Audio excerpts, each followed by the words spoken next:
Hello mga kabukits!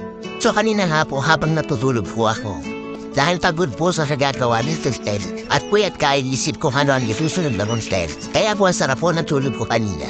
Bigla na lang pong may nag-yub-yub sa akin at tinising ako. So pagmulat ko, nakita ko si Avocado pala, naiiyak, maluluha at nagmamakahawa.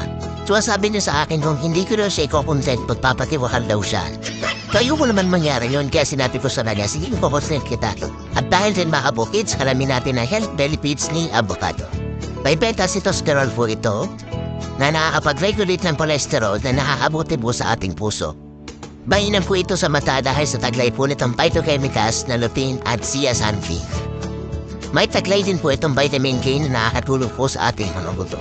Mainam po ito na panlaban sa mga kanser sa tiyan, bituka, cervical at lapay dahil mataas po ito sa fiber at phytochemicals. Mataas po ito sa folate kaya mainam po ito sa mga buntis at naiiwasan pong balaglag ang dinadalang sanbol.